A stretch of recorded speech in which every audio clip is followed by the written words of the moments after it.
Alors bonjour à toutes et à tous. Est-ce que vous m'entendez bien d'abord? Oui, ok, super. Merci d'être présent pour cette conférence sur la francophonie. Un peu de vent qui se lève, mais c'est pas grave, on va y arriver. On va démarrer tranquillement et puis si d'autres veulent nous rejoindre, ils prendront en cours de route. Mais voilà, très, très content de pouvoir organiser cette conférence aux Amphi. Qui fait un peu suite finalement à celle qu'on avait faite à l'Assemblée nationale en juin avec Jean-Luc Mélenchon. Où il avait d'ailleurs fait un brillant exposé comme on a l'habitude, mais suscité aussi le débat avec une proposition sur laquelle on va certainement revenir, qui a été de dire est-ce qu'on va continuer à appeler la langue française au moment où finalement elle est plus parlée, notamment sur le continent africain et partout dans le monde, qu'en France elle-même. Bon, ça avait fait un peu débat à ce moment-là. Moi, j'avais eu l'occasion ensuite de remettre mon rapport à la Commission des Affaires étrangères une semaine plus tard, fin juin. Et donc, on a voulu ensuite prolonger ces discussions avec les deux intervenants que je vais vous présenter tout de suite pour ces Amphi. D'une part, l'écrivain franco-djiboutien Abdourahmane Waberi, qui donc non seulement est écrivain, mais enseigne aussi les littératures francophones à l'Université de Washington, puis qui est un insoumis depuis longtemps. Abdourahmane, je pense que tu as été un des premiers dans le mouvement à porter ce combat de la francophonie. Tu avais rejoint le Parlement populaire en 2022. Et ma collègue Christelle Wanga, qui est députée en République démocratique du Congo, où elle préside la commission genre et famille. Christelle est aussi très engagée pour l'abolition de la peine de mort et préside le réseau qui veut s'engager pour l'abolition en RDC et pour la francophonie. Et évidemment, avec Christelle, on va notamment parler du terrible conflit qui continue de ravager l'Est du Congo. Alors, un accord de paix a été trouvé sous l'égide de M. Trump. Enfin, je crois qu'on reviendra sur le fait que ça ne réglera certainement pas tous les conflits sur place. Et puis surtout sur le fait que le monde francophone, l'OIF, l'Organisation internationale de la francophonie en particulier, aurait dû certainement jouer un autre rôle dans ce conflit et dans cette région de l'Afrique. Il faut rappeler que la République démocratique du Congo est le plus grand pays francophone au monde, que l'Organisation internationale de la francophonie est dirigée par l'ancienne ministre rwandaise des Affaires étrangères de M. Kagame, qui a soutenu l'invasion du Congo. Donc il y a aussi beaucoup de choses à dire sur les enjeux de paix, de prévention des conflits quand on parle de francophonie et en particulier quand on parle de Congo. Donc un grand merci à Christelle d'être venue depuis Kinshasa pour nous rendre visite à ces Amphi, et un grand merci à Abdourahmane d'être venu depuis Washington ou Milan, parce qu'il bouge beaucoup. Mais en tout cas, on a des invités qui ont fait de la route pour venir finalement discuter avec nous. Voilà. Donc, comme je le disais, on va peut-être commencer par discuter un petit peu avec toi, Abdourahmane, sur notamment les aspects, de langue, de culture. On rappelait la proposition qu'avait fait Jean-Luc sur la question du nom de la langue. Dans le rapport, moi j'évoquais aussi, et puis on reprend ça maintenant dans le programme de la France Insoumise, la nécessité de créer une académie francophone de la langue commune. Pourquoi ce serait uniquement à Paris que se déciderait l'avenir du français, alors que sur les 350 millions de francophones qu'on compte à travers le monde, on en a maintenant 60% qui sont sur le continent africain, et ça va continuer à augmenter, et la dynamique est surtout sur le continent africain. Il y a aussi évidemment nos amis québécois, d'autres un peu partout dans le monde qui utilisent le français, mais du coup, voilà, si on considère, comme on le fait à la France Insoumise, qu'une langue appartient à ceux qui la parlent, que le français doit appartenir à ceux qui le parlent, est-ce que cette idée d'académie peut par exemple être une avancée? Je sais aussi que tu as eu l'occasion de dire plusieurs fois que dans les prix littéraires, par exemple, on sent encore une inégalité entre les auteurs dits français et francophones. Donc concrètement, entre les auteurs français et les auteurs africains essentiellement, je pense, mais enfin tu vas nous expliquer tout ça. Comment finalement on pourrait faire bouger les lignes, d'où on part et vers où il faudrait aller. Voilà, je te passe la parole tout de suite. Merci Aurélien. Tout d'abord, je suis très très très content d'être ici. Je crois que c'est la 5e année où je reviens. Et pour l'instant, je suis très content d'être avec mes deux camarades, que ce soit Aurélien Taché qui nous vient, lui, pas de très loin, du Val d'Oise, hein, c'est ça. Et ma camarade Christelle Wanga qui nous vient de Kinlabel, Kinshasa. Et moi-même, je viens de Milan ou de Paris ou de Washington, je ne sais plus. Alors, je vais peut-être je pourrais dire peut-être deux petites choses d'abord en avance, outre le plaisir d'être avec vous dans cette belle, dans ce beau lieu des âmes soumis, n'est-ce pas? Tout à l'heure, je vais prendre la voix de Barry White. Voilà, vous allez danser. Alors, je vais essayer de garder ça comme ça. Donc, outre le plaisir d'avoir à discuter avec vous et en compagnie de mes camarades, je vais faire peut-être deux petites remarques avant. D'abord, j'apporte mon soutien franc, entier et complet à mon camarade Aurélien, qui a été menacé, intimidé par le préfet de Val d'Oise. Et comme on l'a dit, un préfet nous obéit et ne donne pas des ordres à des tribuns du peuple. Deuxième remarque, je disais, je crois que c'est mon 5e visite des impies ou participation des impies, et là, je vois qu'on est de plus en plus nombreux, et je vois qu'on a de plus en plus de kéfiers. Donc je suis très heureux, et je serai d'accord avec vous, pour saluer combien la France insoumise a été seule au combat sur la question du génocide des Palestiniens, du martyre des Palestiniens et de la défense du droit international, et du fait qu'il faut dire simplement son fait aussi on va dire au régime assez fou de Tel Aviv. Donc je serai d'accord avec vous. D'ailleurs, il y a une Palestine francophone, mais bon, on pourra revenir à l'occasion. Alors peut-être pour comprendre pourquoi tout est va si mal si on parle des francophonies, peut-être qu'il faut revenir en arrière, et ça sera à peu près l'essentiel de mon point de vue, en quoi ça a, on va dire, crapoté, ou je ne vais pas dire merdé, mais ça a mal tourné partout. Et pourquoi aujourd'hui, par exemple, en Afrique, d'où nous vient, on a dit le Congo est le plus grand pays francophone, combien, par exemple, la France, notre pays, on s'est fait éjecter de la Guinée, de Niger, du Mali, on a été poliment du Burkina et on a été poliment renvoyé du Sénégal, etc., etc. Donc tout ça a aussi à voir avec le rapport qu'on a avec la langue, puisque la francophonie, c'est aussi la langue. Alors peut-être que d'ailleurs, ça répondrait à pourquoi je suis devenu insoumis. C'est parce que les insoumis, il y a un problème, on a déjà résolu un problème théorique qui est, nous, on voit la question de la langue d'une manière politique. Et le fait que la langue est politique, on est d'une certaine manière de sociolinguiste, c'est-à-dire on voit que la langue n'est pas un objet naturel. Alors que nos adversaires, ou disons les gens qui ont géré la francophonie jusqu'à présent, le prenaient d'une manière naturelle, comme si la langue française était quelque chose, un don de Dieu, et qu'il y avait des gens qui sont plus dotés dans ce don de Dieu-là. Alors Jean-Luc le rappelle souvent en disant la langue française, elle est née d'une volonté politique. Il y avait un édit, une ordonnance d'un roi, François Ier, je crois que c'est en 1539, et ça a été signé dans un piblet du côté de l'Aisne qui s'appelle Villers-Courtrai. Et donc c'est de ce acte-là, de cette ordonnance-là, est né le fait que la langue française soit centrale pour l'édification de la nation française, d'une part, et d'autre part, quand elle va arriver avec l'Empire et la colonisation. Donc nous, on a réglé, les gens qui comprennent quelque chose à la francophonie, ont déjà cet acquis théorique. La langue est un outil politique. La langue n'est pas une donnée naturelle qui descendrait des cieux. Et pourquoi cet acquis théorique nous prévient, on va dire, ou plutôt nous met à distance de certaines problématiques qui ont créé, ce que je vais dire, des frustrations, des attoiements et parfois même une forme de souffrance chez ce qu'on appelle les francophones.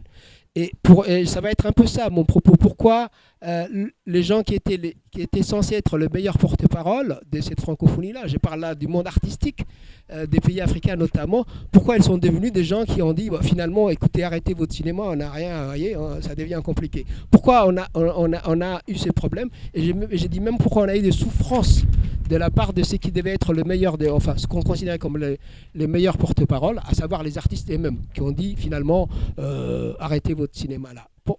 Et ça, il faut le vivre de l'intérieur. Il faut le vivre dans 2 scènes, par exemple, 3 lieux, par exemple.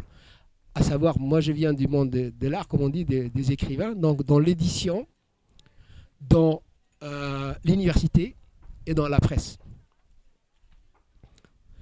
Alors, les francophones, ceux qu'on appelle les francophones. Alors, moi, si j'ai fait les tests aujourd'hui, puisqu'on est dans un lieu qui est assez politiquement, on va dire, informé, si je vous dis aujourd'hui, êtes-vous qui est francophone? Levez la main. Et là, ici, on a une salle à peu près correcte. Si je disais la même chose dans des lieux, on va dire, socialement, politiquement et culturellement avancés, l'édition française, par exemple, si on était dans les jardins des Gallimards, et si je disais qui est francophone, levez-vous la main, il va y avoir 3 types de problèmes. Un, d'abord, les écrivains qui se considèrent comme blancs et du centre, c'est-à-dire français, là, vont tirer une moue, voire même un peu s'enfuir en disant je suis français, ça se voit pas, pourquoi vous me demandez d'être, voyez. Et donc ils vont se distancer gentiment de la francophonie.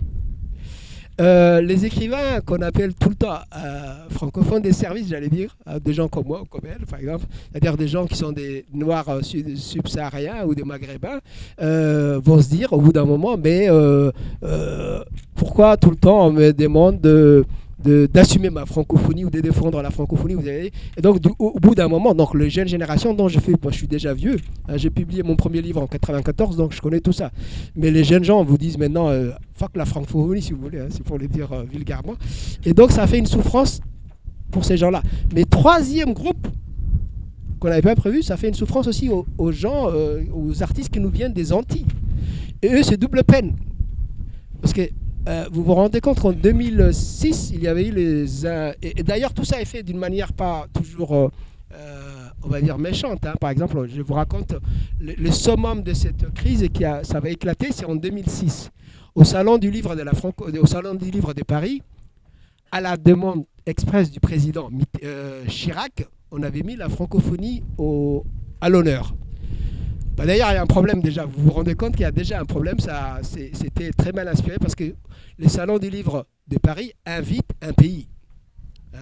La Chine un jour, l'Inde l'année d'après, l'Allemagne. Il n'y a pas un pays qui s'appelle la francophonie. Donc déjà, premier problème. Et pourquoi on a fait ça? Parce que 2 ans et demi plus tôt, le président Senghor, l'honorable président Senghor, était mort il était vieux, il est mort, mais je veux dire en silence, il n'y a pas eu d'hommage. Il était mort en décembre 2003, et comme le dit les présidents, comme disaient les canards enchaînés, il a eu le bon goût de mourir dans la trêve des confuseurs. Entre décembre, entre la fête Donc il y a eu un silence. Et le président Chirac a essayé de rattraper ça 2 ans et demi plus tard en disant on va fêter la francophonie avec 3 F, disait-il. Mais là, on va voir les incohérences dont j'ai parlé, et même des souffrances dont j'ai parlé, qui va apparaître au grand jour. Qu'est-ce qui va se passer? Quand on a dit on va inviter la francophonie ou les francophonies avec 3 F, on va demander à des fonctionnaires de dresser une liste des écrivains invités. Puisqu'avant, c'est les pays invités, les Canada, qui nous envoyaient les gens. Là, on dit ok, Chirac a dit qu'il faut inviter la francophonie, démerdez-vous. On va dire ça aux fonctionnaires des tutelles, trouver. Alors ils vont trouver un truc qui est pas mal, ils vont dire on va demander à nos services culturels, l'Institut de France, dans tous les pays des représentants, donc on demande à l'Institut des Français de sélectionner les 2 meilleurs francophones, donc à Kinshasa, on trouve, etc. Donc on nous fait une liste de 32 invités qui venaient de pays francophones. Mais ça ne suffit pas. On se rend compte qu'il y a des écrivains qui sont dits francophones mais qui vivent à Paris, par exemple Tahir Benjeloun. Est-ce que c'est l'Institut français des Tétois ou des Fès qui va l'inviter ou c'est Paris? Donc déjà un pataquès. Donc il faut une deuxième liste de dire il y a des écrivains francophones mais qui vivent en France et donc aussi on fait une liste. Et on en finit au comble du ridicule quand on invite des écrivains dits francophones de Guadeloupe. Ils disent mais qu'est-ce que j'ai fait au bon Dieu? C'est mon pays, la France. Pourquoi on me... Donc la francophonie, où est-ce que j'en veux venir? La francophonie, elle est devenue quelque chose dans son distancie. Elle a épousé finalement nos, on va dire, problèmes de l'État français, à savoir la mémoire coloniale et les legs de l'esclavage. Puisque la francophonie, et j'en finirai là-dessus, la francophonie est devenue aussi en fait une manière, comme on dit aux États-Unis, de coder, de parler de la race. Donc Eddie francophone, c'est lui qui n'a pas la bonne couleur. Donc on peut en dire, toi tu es le français, moi je serai le francophone. Alors que ce n'était pas ça au début. Au 19e siècle, la francophonie, c'était un mot qui avait été inventé par Élisée Reclus, qui était un anarchiste. Et pour lui, c'était une très belle chose.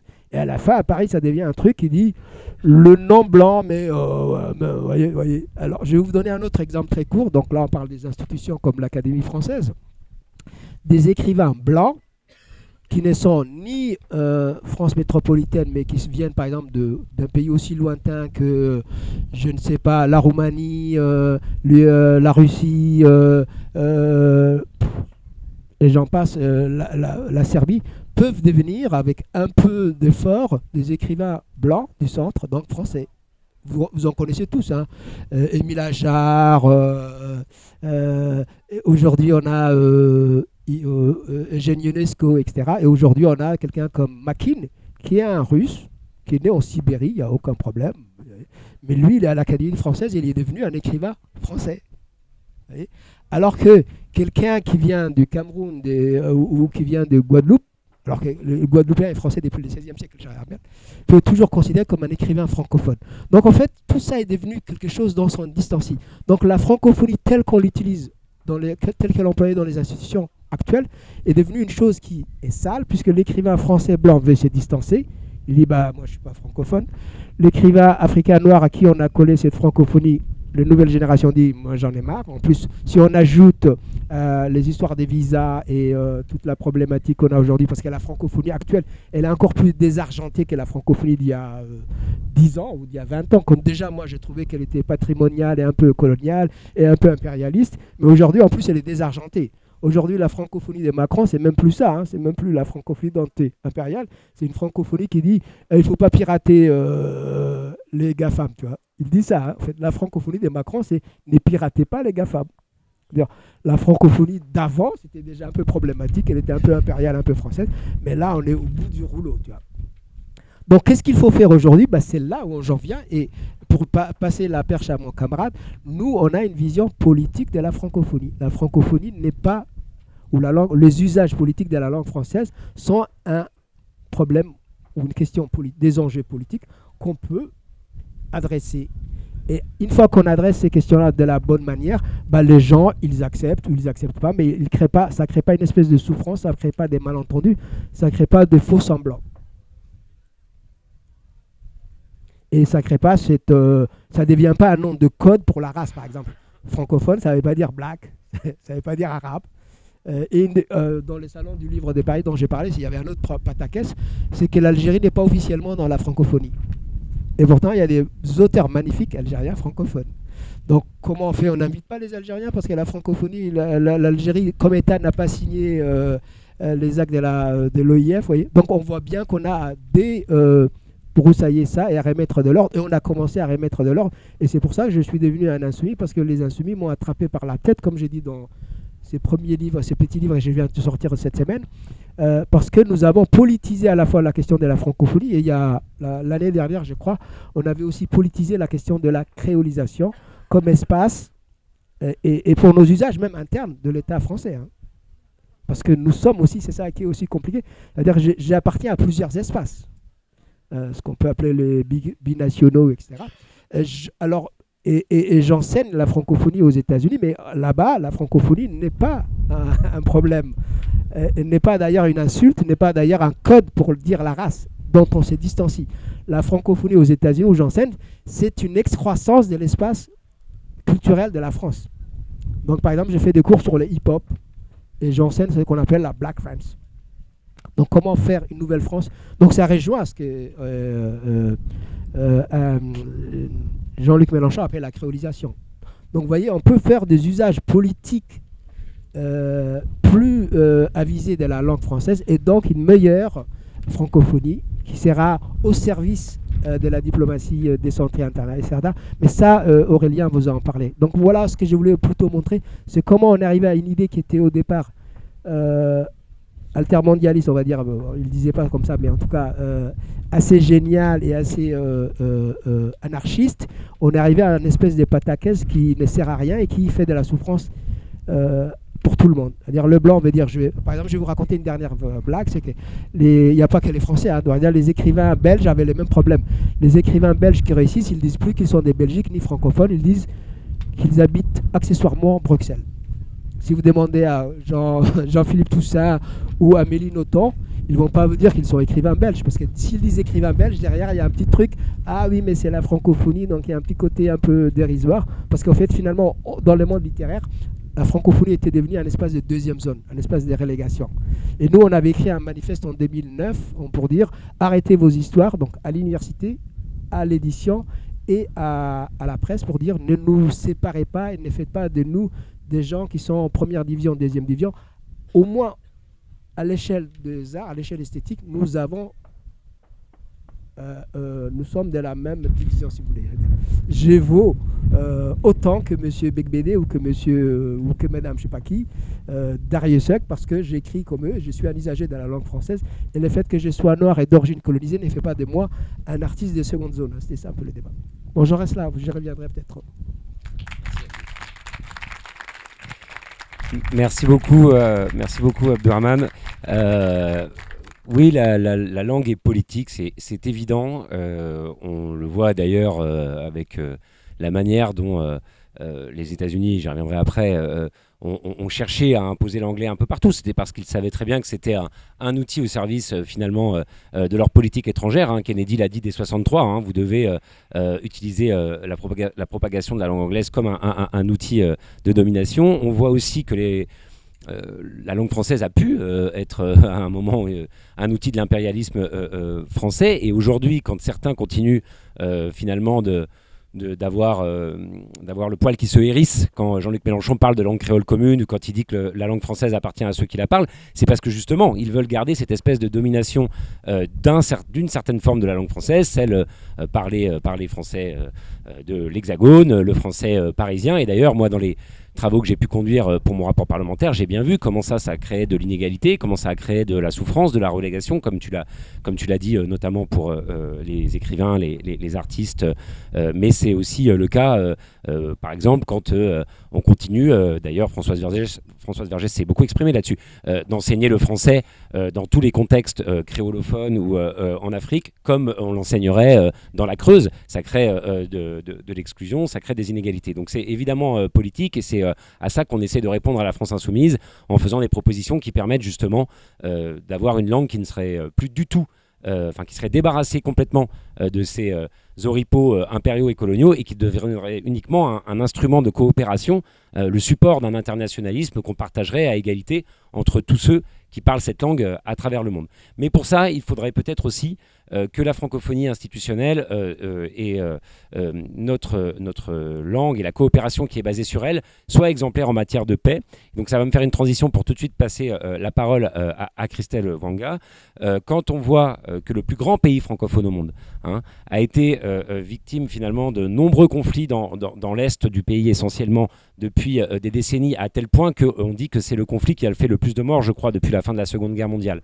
Que ça a eu finalement des résurgences très fortes dans la période récente, avec ces milices du M23 qui sèment la terreur dans le Kivu, dans l'est du Congo, et que le Rwanda soutenait finalement ces milices, et que c'est l'ancienne ministre des Affaires étrangères rwandaise, Madame Mushikiwabo, qui dirige l'Organisation internationale de la francophonie. Et moi, j'ai entendu assez peu d'expressions de l'OIF sur le conflit. On peut se poser des questions pour savoir si, je crois même qu'on a un certain nombre de réponses déjà, mais c'est Christelle qui va nous en parler mieux que moi, sur le fait d'être crédible quand on dit que le français est bien la langue de la paix, que le français est bien quelque chose qui doit pouvoir donner espoir et être le support finalement de valeurs de solidarité et de paix. Je te passe la parole, ma chère Christelle.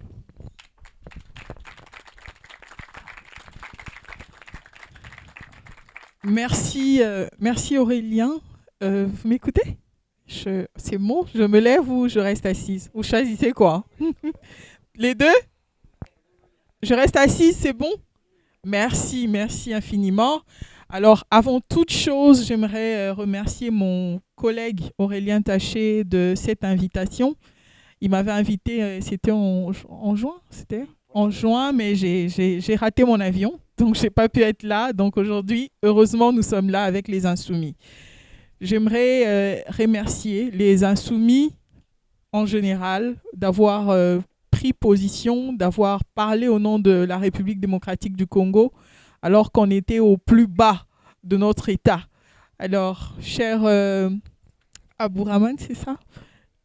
Également très heureuse de faire votre connaissance. Alors, il m'a été demandé de parler de la francophonie, notre langue commune pour des causes communes. Alors, puisqu'on parle de la politique et que je dois parler du volet politique, résolution des conflits et paix, est-ce que la francophonie en elle-même, la RDC est le plus grand pays francophone? Vous le savez, la langue est arrivée en Afrique par la colonisation, par l'Église, par l'enseignement.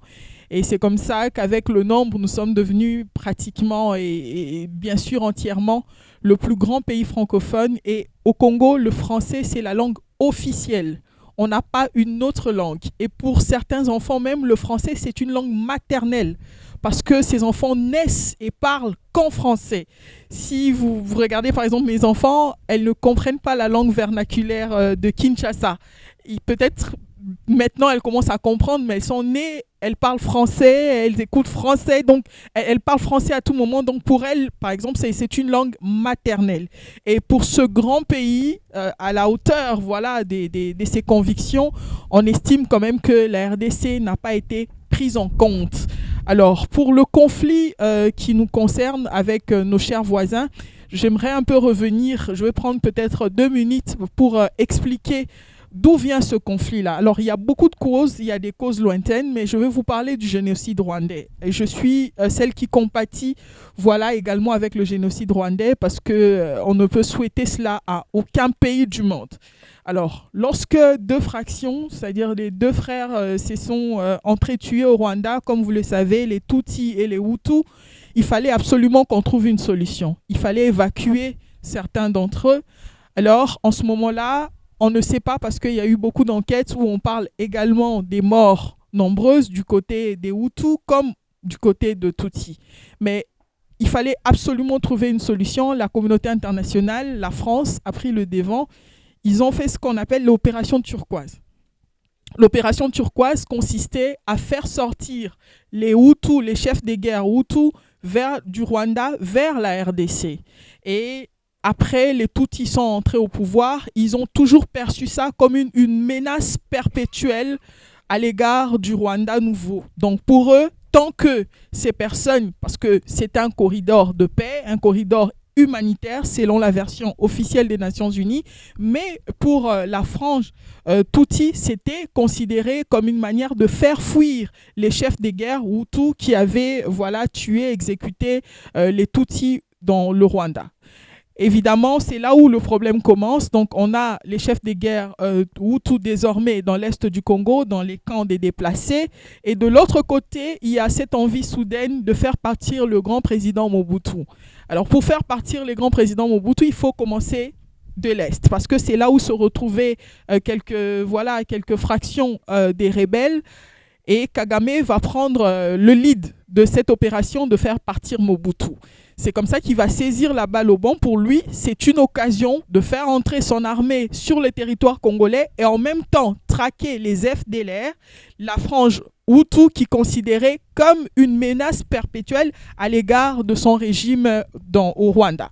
Et donc, lorsqu'ils sont arrivés avec le FDLR, avec l'AFDL, qui va être la rébellion par laquelle Mobutu va quitter le pouvoir, ils en ont profité pour tuer, selon eux, ils traquaient les FDLR, mais en réalité, ce n'était pas que les FDLR.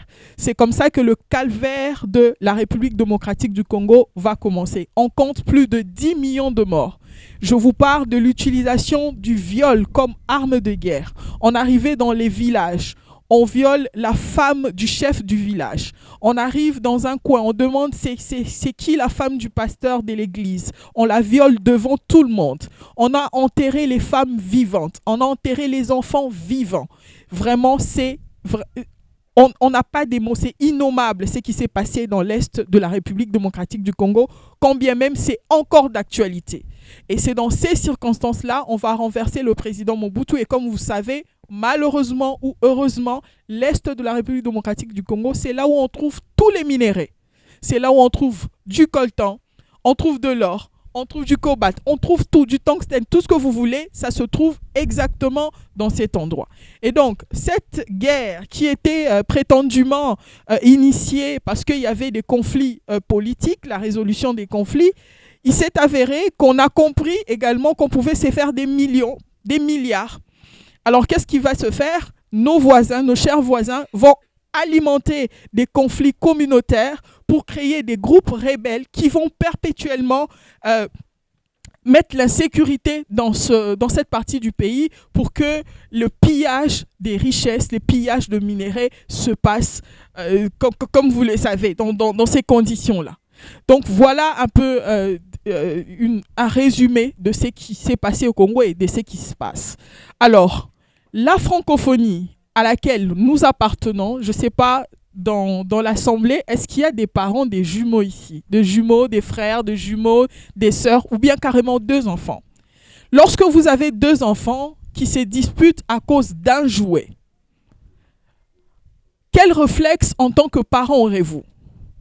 Est-ce que vous allez prendre ce jouet-là, le confier à un enfant, ou carrément vous allez le prendre, vous allez le reprendre, parce que vous ne voulez pas que les enfants continuent à se battre, parce que vous ne voulez pas qu'on puisse penser que vous préférez un enfant au détriment de l'autre, mais c'est ce que la francophonie a fait exactement pour le plus grand pays francophone au monde, au moment où nous avons des conflits armés, et que vous savez qu'on a besoin de la reconstruction, qu'il y a des réparations à faire, on réfléchit comment est-ce qu'on va insérer la justice transitionnelle, etc. Le pays ne s'est pas encore élevé. La France fait un choix.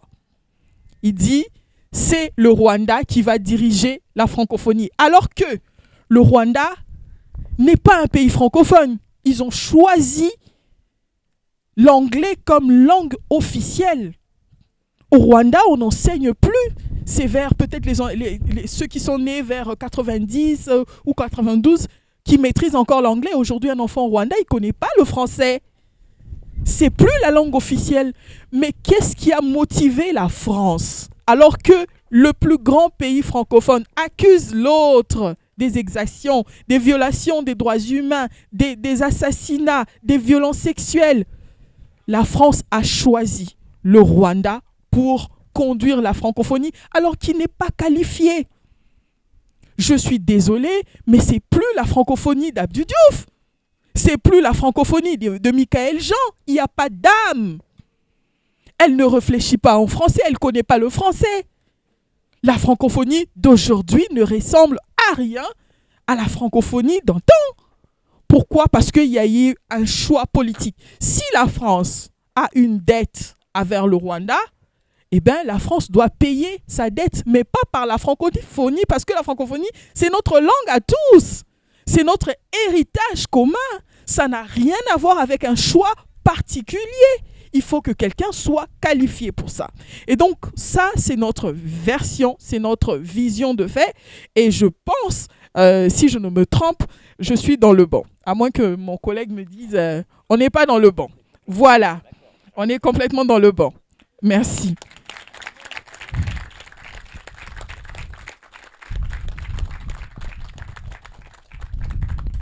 Comme je vous disais, au Congo, on aime le français.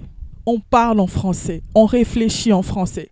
Depuis que je suis née, je ne sais pas compter les nombres des concours organisés par la francophonie dès le bas âge, la maternelle. Vous avez la francophonie qui vient vous voir à l'école parce qu'il faut faire une dictée, parce qu'il faut faire des déclamations, il faut faire de concours, des contes, des dessins. La francophonie, c'est notre vie. C'est notre quotidien. Et Aurélien l'a si bien trouvé, c'est notre héritage, c'est notre langue commune. Nous voulons qu'elle soit aussi grande, surtout qu'il y a la menace en face, il y a la menace de l'anglais en face. Qu'est-ce qu'on doit faire en tant que francophone? Tout à l'heure, mon cher ami a effleuré cette question de voir que certains pays africains ont carrément chassé la France. Et ma plus grande prière est que la France, si on veut chasser la France, qu'on ne chasse pas la francophonie avec elle. Parce que la francophonie, c'est notre héritage. Au Sénégal, Sédar Senghor, tous ces grands écrivains. Au Mali, on a étudié à l'école, tous ces grands écrivains qui ont bercé notre enfant. Toute cette belle histoire liée à la francophonie ne peut pas être entachée parce que la francophonie veut faire des choix politiques qui n'ont rien à voir avec notre héritage. Alors, il y aura certainement les élections pour les secrétariats généraux de la francophonie et ça sera certainement l'occasion de... Nous ne demandons pas que cette injustice soit réparée, non. Nous voulons des vrais francophones, des personnes qui parlent en français. Parce que de l'autre côté, ce n'est pas possible. Je ne vois pas au Commonwealth qu'on puisse nommer une francophone ou un francophone secrétaire général.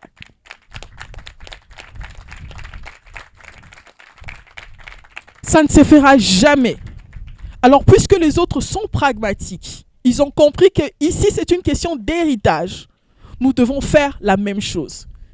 Surtout qu'avec le numérique, l'anglais avance très vite. Avec cette jeunesse qui avance, nous les francophones, on fait quoi? Alors nous avons ce devoir de responsabilité et même de génération. Et même de génération, parce que le vent qui a soufflé du côté du Mali, Burkina Faso, voilà, et d'autres pays, qu'on veille à ce que ce vent-là, qui est vertical, ne devienne pas horizontal. Souffle du côté du Congo-Kinshasa, du Gabon ou du Congo-Brazzaville. Qu'on se dise, ben, évidemment, peut-être qu'on est laissé pour compte, on ne nous considère pas et que nous commençons à réfléchir également à intégrer une nouvelle langue comme langue officielle. Mais ça, on ne peut pas le faire parce que la francophonie, c'est notre histoire. Alors, présentement, la situation voilà. Présentement, que vivons-nous en RDC? Depuis quelques mois, l'Est de la RDC est prétendument balkanisé. Nous avons des rebelles qui ont récupéré la zone du Grand Kivu, Nord et Sud Kivu. Comme je vous l'ai dit au début, ce sont des zones des minerais, où il y a le coltan, où il y a toutes sortes de richesses. Peut-être même certaines n'ont pas encore été découvertes. Et c'est justement le même endroit où les rebelles, en complicité avec nos voisins, trouvent toujours une occasion pour tuer. Alors, il y a eu beaucoup d'enquêtes et beaucoup de rapports des organisations, notamment les Nations Unies, où on parle des exécutions des civils. Imaginez, en un mois, on a tué 614 civils. En un mois. Des gens non armés, des femmes sans menace, des enfants qui allaient à l'école, des enfants qui jouaient à la balle, à la poupée, ont été exécutés, ont été tués par les rebelles. En complicité, bien entendu, une guerre intelligente, une rébellion intelligente avec nos voisins. Alors, qu'est-ce que nous attendons de la francophonie? Déjà, vous allez comprendre qu'il y a conflit d'intérêts. Il y a conflit d'intérêts. Parce que celle qui mène la francophonie actuellement ne peut pas être jugée partie. Sauf si c'est né une personnalité, voilà, qui veut sortir vraiment de sa nationalité. Mais c'est clair que c'est son pays qui est accusé. C'est son mentor qui est accusé d'être le parrain de tout ce qui se passe dans l'Est du Congo. Alors, en tant que secrétaire général, il est évident qu'elle ne peut pas prendre la position prise par le secrétaire général des Nations Unies. Lui, il a cité des noms. Ils ont mené des enquêtes et même certains politiques congolais ont été cités dans ces enquêtes-là. Ce qui ne peut pas être fait au niveau de la francophonie parce qu'il y a conflit d'intérêts. Et donc, nous invitons, si c'était une erreur, nous inviterons la francophonie à ne plus commettre ces genres d'erreurs. J'ai préféré qu'on puisse mettre une personne neutre qui peut avoir des avis objectifs par rapport à une situation de conflit. Et non ce choix qui a été fait par la France. De quelle manière, on ne sait pas. Qu'est-ce que nous disons? Nous tirons la sonnette d'alarme. Et j'espère, et je le pense, nous sommes nombreux ici, si chacun porte la voix de la République démocratique du Congo, je pense qu'on pourra atteindre des milliers ou des milliards de personnes. Il y a un conflit quelque part. Il y a des enfants qui meurent, des femmes qui meurent. Des enfants ne vont plus à l'école. La famine totale.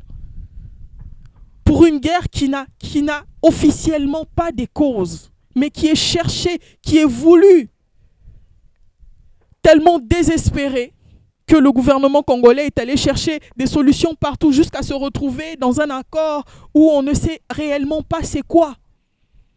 Chez les Américains, on ne sait pas cet accord-là, c'est quoi les fondamentaux, qu'est-ce que la RDC va gagner, qu'est-ce que les Américains vont gagner. On ne sait absolument rien. Mais la RDC, c'est un pays francophone. S'il y avait vraiment une institution ou une entité qui pouvait apporter une solution durable, c'est la francophonie. Mais pourquoi elle est allée voir les anglophones? Pourquoi les Américains? Peut-être parce qu'ici, on se sent plus à l'aise. Et Évitons. Arrêtons cette hémorragie. Et donc, je tire la sonnette d'alarme pour que ces viols massifs à l'endroit des femmes qui n'ont rien demandé, des femmes paysannes qui vont faire du champ, qui sont violées inutilement, pour rien, parce qu'il faut assujettir un peuple, je demande à ce que vous soyez des ambassadeurs de ces femmes-là, de ces enfants-là. Parlez de ce conflit. Peut-être qu'il y a certaines personnes qui ignorent de quoi il s'agit effectivement. Devenez des ambassadeurs et des ambassadrices de ce conflit. Nous frappons des portes partout. Nous voulons que les voix s'élèvent pour que les enfants du Congo soient sauvés, pour que les femmes du Congo soient sauvées. On ne sait plus exactement à quel sens c'est voué.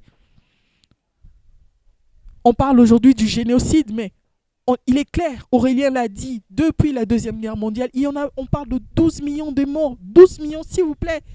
12 millions de morts des individus, des personnes humaines qui meurent à cause des égos surdimensionnés, à cause des minerais qui vont passer. Et motus et bouche cousue, on ne reçoit pas. Il n'y a pas d'écho de ce conflit-là. Et ça continue jusqu'aujourd'hui. Alors, pour conclure, évidemment, excusez-moi, je suis parlementaire, je suis aussi journaliste. Excusez-moi, les deux combinés, ça fait quelqu'un qui parle beaucoup. Ça va. D'accord, je vais conclure. Merci Aurélien, merci infiniment. Je vais donc conclure, comme je l'ai dit, du côté de la France, il n'y a pas un parti politique qui nous a soutenus comme la France insoumise. Et je sais que c'est pas facile.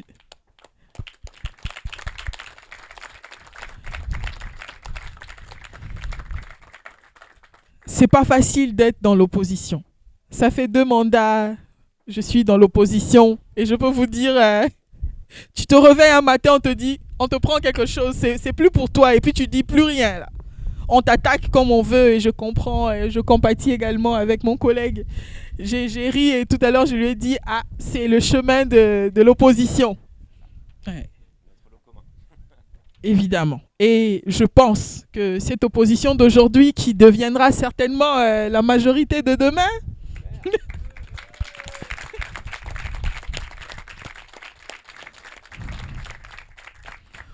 au moment d'opérer des choix, parce que vous en avez vous en aurez la possibilité, dites-vous en réalité que certainement la langue française a commencé chez vous, mais ça a conquis le monde, ça a bercé la vie des enfants. Nous avons grandi et nous réfléchissons, nous avons des âmes francophones, nous réfléchissons en français, on prie en français, on dort, on rêve même en français.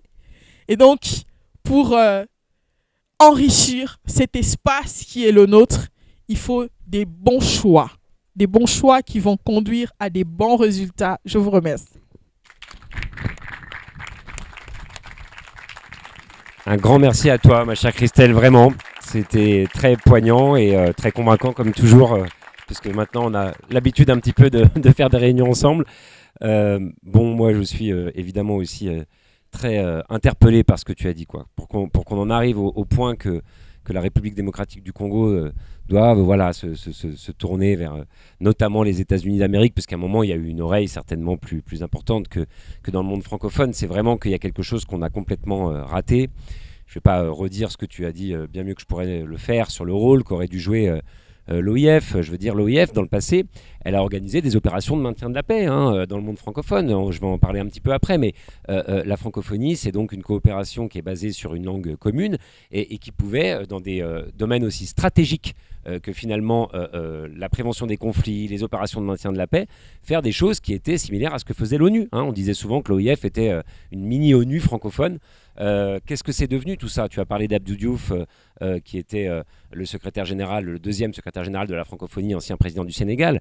C'était quelqu'un d'extrêmement actif pour essayer, il n'était pas parfait, personne ne l'est, mais pour prévenir les conflits dans le monde francophone et sur le continent africain. Je salue ma collègue Sophia Chikirou qui vient d'arriver de nous rejoindre. Merci Sophia. Et effectivement, cette époque-là est malheureusement pour l'instant derrière nous. Pour l'instant, parce que moi aussi je trouve que ce serait justice mériter en fait tout simplement, même au-delà de ce que tu as dit, que peut-être on est la prochaine fois à la tête de l'Organisation internationale de la francophonie un ou une congolaise. Moi je trouve même qu'on a une super candidate à table, mais ça n'engage que moi. Donc voilà, on verra si d'autres sont de mon avis, je l'espère en tout cas.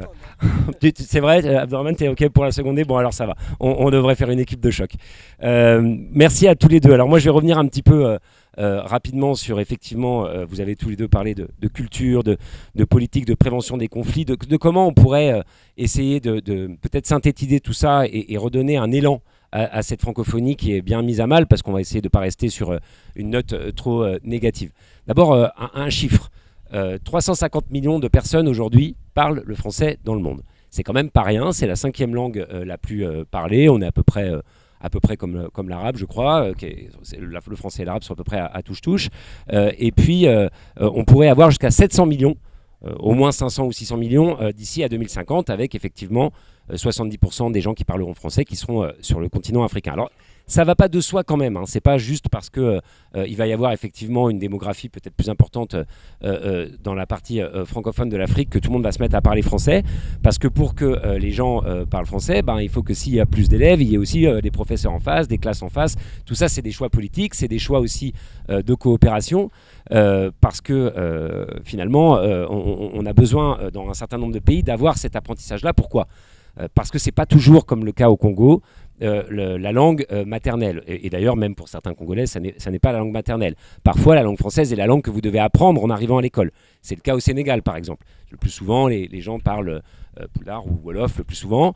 Et ensuite, en arrivant à l'école, les enfants doivent apprendre le français. Alors, vous me direz, pourquoi finalement continuer à avoir une langue française dans ces pays-là? Pourquoi D'abord, c'est au pays de choisir, hein. C'est pas à nous, les Français, de décider. Donc si le Sénégal ou un certain nombre de pays en Afrique, la Côte d'Ivoire par exemple, continue aussi parce que vous avez des langues vernaculaires très différentes et donc le français permet de se comprendre à l'échelle du pays. C'est aussi le cas, je crois, en République démocratique du Congo. Sénégal ou Mali, les pays ont estimé que pour l'administration ou l'enseignement, c'était plus pratique de garder le français que de passer à une autre langue. D'ailleurs, certains diraient pourquoi cette langue et pas une autre. Donc, ce choix, il a été fait par des pays souverains. La colonisation est terminée, et tant mieux. Et maintenant, cette langue, elle est celle de tout un tas de pays qui ont fait le choix, parfois de la mettre comme langue officielle, parfois de continuer à l'utiliser massivement dans l'enseignement. Moi, j'ai été au Maroc, par exemple, pour la mission. Ils ont réintroduit l'enseignement des sciences et des mathématiques au Maroc en français plutôt qu'en arabe, parce qu'ils ont considéré que c'était pour l'insertion professionnelle des élèves quelque chose qui était plus intéressant. Bon voilà, c'est les pays qui font leur choix. Donc à partir du moment où on a ces choix qui sont faits, nous on peut imaginer continuer à travailler sur une coopération, sur cet internationalisme que j'appelle de mes voeux, qui s'appuie finalement sur cette langue, mais d'abord il faut donner le sentiment que ça intéresse aussi les Français, que les Français se sentent francophones. Par exemple, quand on a l'Agence française de développement qui fait des prêts pour aider à ce qu'il y ait des professeurs de français dans les pays où c'est nécessaire, c'est un signal qu'on envoie, et c'est des choses qu'il faudra, à mon avis, accentuer, parce que, on l'a dit, la langue, elle est porteuse de valeurs.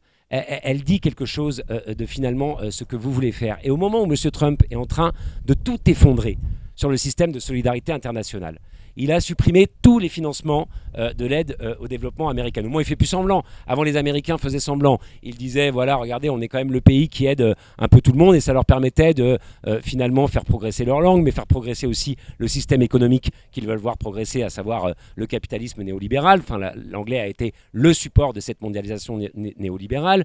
Ça leur permettait de continuer à jouer les gendarmes du monde. Maintenant, ils font même plus semblant. Ils disent, c'est bon, de toute façon, on est les plus forts, ça nous appartient.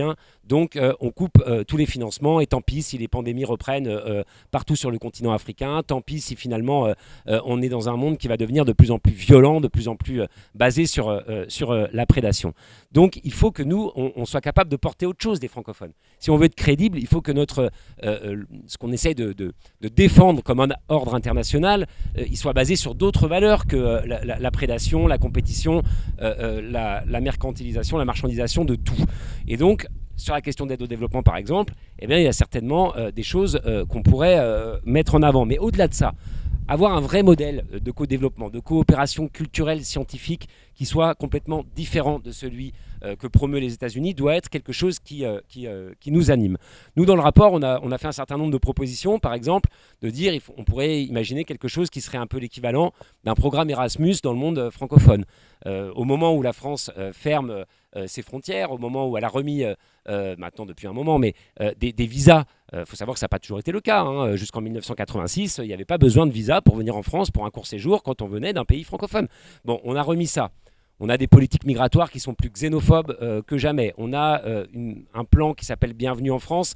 Franchement, quand on vous dit que vous allez payer 6 000 euros de frais d'inscription pour aller à l'université, je ne sais pas si vous vous sentez vraiment bienvenu.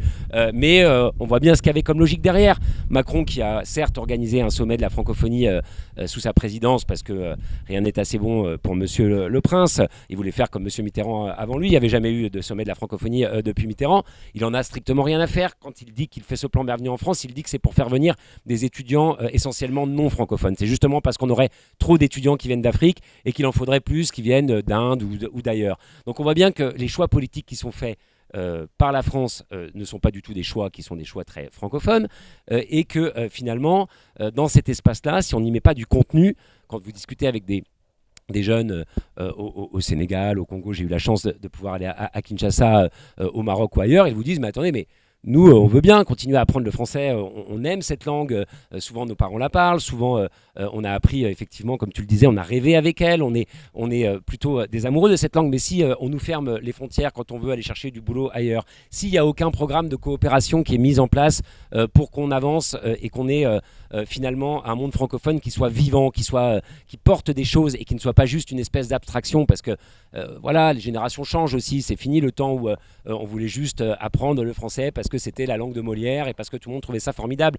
Maintenant, il faut quand même se dire que ça ne peut plus aller comme ça. Eh bien, il faut qu'on pose un certain nombre d'actes qui permettront de montrer que ce monde francophone, il est vivant, qu'il a des choses à apporter. Donc ce programme Erasmus, c'est une idée comme une autre, permettrait par exemple davantage avoir de mobilité, certes nord-sud, mais aussi sud-sud entre les pays francophones. Moi, j'ai vu des programmes formidables. Quand j'ai été à Thiès, au Sénégal, par exemple, j'ai vu les premières classes préparatoires aux grandes écoles de ce pays qui étaient portées dans le cadre d'une coopération francophone par, évidemment, nos amis sénégalais.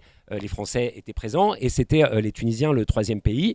Et vous avez des jeunes de 17-18 ans qui, finalement, sont en train de passer des examens qui leur permettront d'avoir exactement le même niveau que ce qu'on peut trouver, par exemple, XPON, XMIN en France ou ailleurs. Donc des choses formidables dans le domaine de la coopération scientifique et culturelle, on peut en faire. On peut en faire, mais il faut une volonté politique derrière.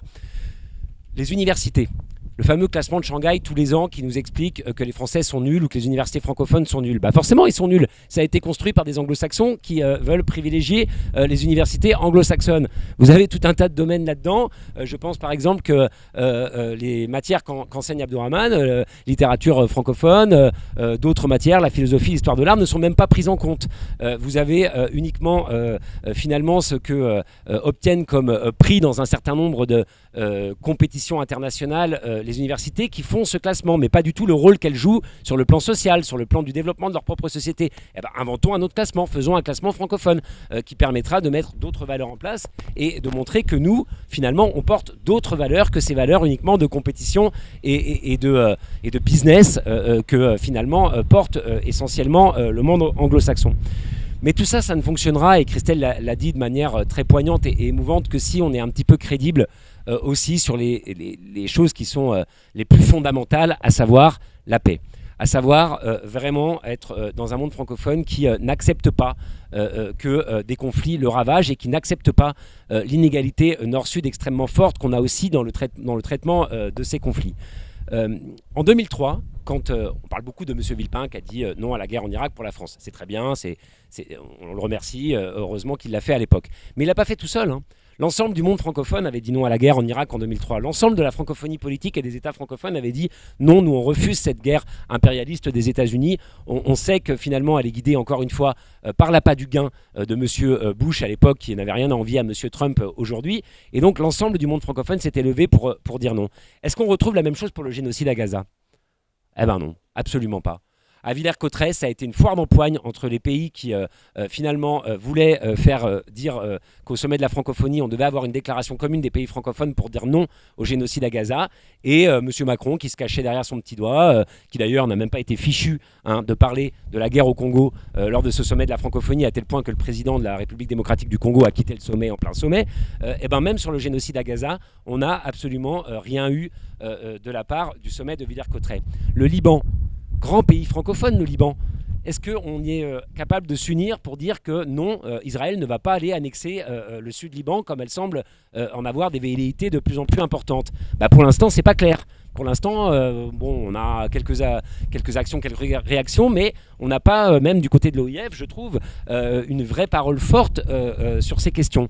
Et pendant ce temps-là, c'est très bien, on aide les Ukrainiens, on a trouvé des milliards et des milliards pour livrer des armes, mais on n'a même pas une prise de parole et une condamnation claire de l'ensemble du monde francophone pour ces conflits-là. Alors qu'est-ce qui se passe quand vous regardez un peu à l'ONU, le choix des pays? Ensuite, il ne faut pas s'étonner qu'un certain nombre de pays africains, francophones notamment, n'étaient pas super enthousiasmés par l'idée de se dire il faut se mettre tous comme un seul homme pour l'Ukraine quand vous nous avez abandonnés, ou quand à Gaza, c'est pas comme ça que vous le voyez, ou pour le Liban par exemple. Donc moi je pense qu'on doit réfléchir vraiment très fortement à tout ça, parce que si on continue à finalement donner le sentiment qu'il y a les morts du Nord et les morts du Sud, ça va pas bien se passer. Et le monde francophone, il devrait être capable finalement de porter autre chose.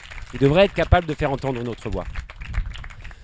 Donc tous ces enjeux-là sont évidemment extrêmement importants. Il faut aussi que le français, que la francophonie soit un espace véritablement décolonial et de la décolonisation. Vous n'êtes pas sans savoir qu'en ce moment, en Kanaki, ça bouge très fort, parce que on a eu des gens qui finalement ont eu l'impression d'être complètement, pardonnez-moi, mais escroqués par le gouvernement d'Emmanuel Macron, avec une troisième consultation qui s'est tenue pendant le Covid et qui n'a pas permis à l'ensemble des gens qui sont en Nouvelle-Calédonie, et des Kanaks en particulier, parce que il y a deux peuples, c'est comme ça a été reconnu il y a longtemps, et les accords de Nouméa avaient permis d'acter ça. C'est pour ça que le corps électoral n'est pas qu'une histoire technique, c'est éminemment politique, qui aurait pu se prononcer finalement sur la question de l'indépendance ou non dans de bonnes conditions. Moi, dans le rapport, je propose par exemple qu'on fasse comme on a fait pour le Québec dans les années 80, en proposant à la Nouvelle-Calédonie Kanaki de devenir un membre à part entière de l'Organisation internationale de la francophonie. Ça voudrait dire quelque chose. Ça voudrait dire que finalement, on considère que, quoi qu'il arrive pour l'avenir de la Kanaki, tu disais tout à l'heure, ma chère Christelle, la France s'est fait chasser d'Afrique, mais que la francophonie ne se fasse pas chasser avec elle, ça poserait quand même un certain nombre de jalons qui montreraient que d'abord, on est vraiment dans le fait de considérer qu'il y a une autonomie politique réelle pour la Kanaki. Dans le dernier projet d'accord qui a été rejeté par le FLNKS, il y avait l'idée d'une nation kanak et qui pourrait peut-être sur le plan de la politique étrangère être un peu autonome. Par exemple, en leur proposant de devenir membre à part entière et plus seulement membre associé de l'Organisation internationale de la francophonie, on enverrait un signal. Les Québécois, eux, ont pu s'appuyer là-dessus aussi pour réaffirmer leur autonomie politique à l'époque. Parce que ce n'est pas à moi ou à aucun d'ailleurs d'entre nous de décider ce que feront les Kanaks, mais si un jour ils partaient sur la voie de la dépendance, on serait quand même heureux qu'ils restent des membres à part entière du monde francophone. Et plus on sera... plus les choses se passeront mal, quel que soit le choix qui sera fait, moins on aura de chances finalement d'avoir une francophonie qui ensuite reste un espace internationaliste véritable, reste un espace qui permettra, de porter ces valeurs différentes que j'évoquais tout à l'heure, à l'instant, pardon, et des coopérations spécifiques. Tu as parlé, non, je crois que c'est toi, Abdou, qui a parlé de l'Algérie et de ces formidables auteurs francophones, mais qui n'étaient invités nulle part ensuite parce que l'Algérie avait renoncé à adhérer à l'OIF. Évitons au maximum de reproduire les erreurs terribles du passé, et quel que soit le choix que feront les peuples, essayons de préserver notre langue et cet héritage commun pour la garder comme un support de coopération. Parce que, je le disais, on en a besoin. Le linguiste Claude Agege démontre très très bien comment finalement l'anglais a un peu colonisé nos esprits. Comment, avec un certain nombre de mots qui n'existent pas dans la langue française, on a un modèle américain qui s'impose peu à peu. Il prend l'exemple, par exemple, dans son livre que je vous conseille, Contre la pensée unique, du mot loser. Il n'y a pas vraiment d'équivalent en français de loser. Parce que loser, en anglais, c'est un type qui rate les choses parce qu'il rate ses business, parce qu'il rate ses projets, parce qu'il est loser. Nous, on considère peut-être que la tradition humaniste francophone, elle ne considère pas que c'est simplement ce que vous réussissez comme business ou le dollar que vous gagnez qui font de vous un être avec une valeur intrinsèque. On considère que ce que vous êtes par définition, en fait que vous avez une valeur intrinsèque. Il le démontre très bien. Donc on a vraiment besoin, si on ne veut pas continuer à, sans s'en rendre compte finalement, être les jouets de ce modèle américain qui a très bien su, lui, comprendre ça dès le début. L'industrie hollywoodienne, c'est pas pour rien si on a eu du cinéma américain bon marché un peu partout dans le monde. On a eu aussi, évidemment, tout de suite après la guerre, un grand enthousiasme de la part de nos amis états-uniens pour, avec le plan Marshall, financer la construction européenne et autres, où aujourd'hui, on parle anglais partout, alors qu'il n'y a même plus le Royaume-Uni dans l'Union européenne. Tout ça, il faut bien le comprendre, c'est une bataille culturelle extrêmement importante qui se joue. Alors, le combat pour la diversité linguistique et culturelle, pour le plurilinguisme, il doit tous nous prendre aux tripes, et nous, francophones en particulier, on doit pouvoir mener ce combat-là. Il y avait eu au moment des années 80-90, vous vous rappelez sans doute, la question de l'exception culturelle francophone. On s'est battu, nous, francophones, pour que finalement les bouquins, les livres en français, il y ait des quotas finalement qui soient partout dans le monde francophone. Il faut continuer à mener ce combat parce que moi j'ai été à Montréal discuter avec nos amis québécois et ils m'expliquent que par exemple les plateformes Netflix ou autres, comme elles ne sont pas soumises à l'exception culturelle francophone, et ben finalement les jeunes ils regardent Netflix toute la journée en anglais et ils abandonnent et ils se détournent de la langue française. Donc c'est aussi un combat qu'il faut mener. C'est vraiment sur ces aspects culturels-là, je crois, qu'on a vraiment beaucoup de choses à faire si on veut finalement avoir un monde francophone qui est vivant. Et puis, et je vais terminer là-dessus, sur la question, je le disais, des mobilités. On ne peut pas de manière sérieuse dire que la francophonie c'est formidable quand par exemple mon amie la ministre sénégalaise des Affaires étrangères Yacine Fall me dit Aurélien, j'arrive plus facilement à aller aux États-Unis que dans le Val d'Oise parce que j'ai mon fils qui vit dans ton département dans le Val d'Oise et que je ne peux pas venir le visiter parce qu'on m'enlève les visas. Alors maintenant elle est devenue ministre, elle va peut-être aller un peu mieux, mais quand elle me racontait ça c'était quelques semaines ou quelques mois avant qu'elle arrive au gouvernement et elle m'expliquait cela. Et je terminerai en disant que ce genre de choses conduit à des situations qui font que par exemple le Sénégal, pays aussi cher à mon cœur, vient de décider, sur le plan de la coopération scientifique et spatiale, de rejoindre les programmes Artemis de M. Trump. Le programme Artemis, pourtant, c'est la Lune et Mars qui ne vont plus être considérés comme des biens communs, c'est des choses qui peuvent avancer vers une privatisation ou militarisation de l'espace, mais il ne faut pas s'étonner. Parce que pendant tout le moment où ça a été un peu chaud à Dakar, pendant tout le moment de la révolution citoyenne au Sénégal, eh ben, si on n'avait pas été là, les insoumis, pour dire en France, attention Monsieur Macron, attention Monsieur le Président, on vous voit envoyer des petits signaux à Monsieur Macky Sall pour finalement l'aider à bloquer la révolution citoyenne, eh ben, si on n'avait pas fait ça, peut-être que finalement aujourd'hui on aurait des liens plus importants avec le Sénégal du PASTEF. Et quand moi j'essaye de lancer avec d'autres collègues à l'Assemblée nationale une commission d'enquête pour faire la vérité sur le massacre des tirailleurs sénégalais à Tiaroy, où finalement les tirailleurs sénégalais ont vu l'armée française retourner leurs armes contre eux parce qu'ils demandaient le paiement de leurs soldes alors qu'ils nous avaient aidés à combattre les nazis et qu'on n'arrive pas à obtenir cette commission d'enquête pour faire la lumière, eh ben forcément que les gens ils se disent non, vous n'avez pas complètement tourné la page coloniale en France, non, si c'est ça votre francophonie, on n'en veut pas, et donc ils regardent ailleurs. Alors souvent ils rajoutent parce qu'ils sont de bons camarades, mais le jour où ce sera une France insoumise et une francophonie insoumise, on peut en reparler. Donc ça donne de l'espoir.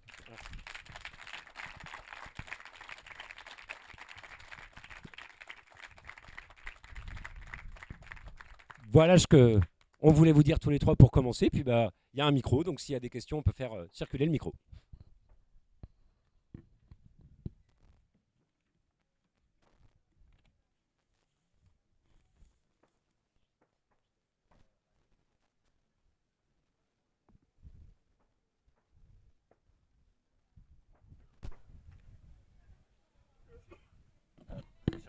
Celui-ci, non, il ne fonctionne pas.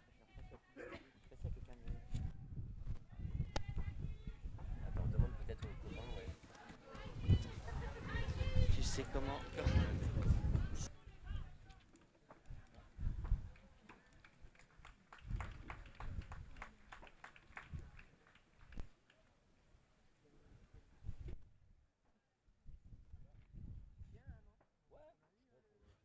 Oui, c'est bon. Alors, merci à vous trois pour cette conférence, c'était extrêmement intéressant. J'avais quelques questions, mais je vais devoir faire un choix parce que sinon ça va être beaucoup trop long.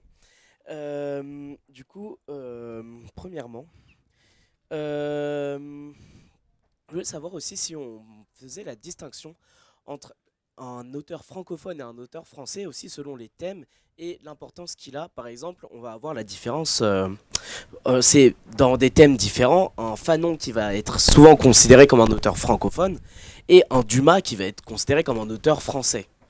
Je prends pas en compte le métissage parce que en tant que métis, on est vu par la société comme des personnes noires. Donc je pense que c'est assez comparable. Euh, Il y avait juste une phrase aussi qui m'avait fait tiquer d'être l'égal d'un auteur comme Bec BD. Je trouve c'est peut-être manquer d'ambition de vouloir être l'égal d'un auteur médiocre comme Bec BD. Il y avait aussi sur la langue créole, j'avais vu des critiques sur le fait d'utiliser ce terme-là pour parler de la francophonie, car ça sera un manque de respect sur l'histoire coloniale de la langue créole qui s'est créée pour pouvoir parler entre des communautés d'esclaves qui se sont retrouvées et qu'il fallait bien qu'on trouve un moyen de communiquer. Pour le Congo, je me posais la question du coup. Quelle serait la place du Lingala du coup aussi parce que moi je viens de la République du Congo d'origine et je me demandais dans une francophonie quelle serait la place des langues comme le Lingala et aussi dans une francophonie une sorte d'alliance comme on espère de la francophonie ça serait compliqué avec des alliances par exemple il y a une histoire assez compliquée entre la République du Congo et la République démocratique du Congo avec un passé assez compliqué et comment on pourrait surpasser ce genre de difficultés pour créer une autre francophonie ensemble et plus puissante. Merci beaucoup.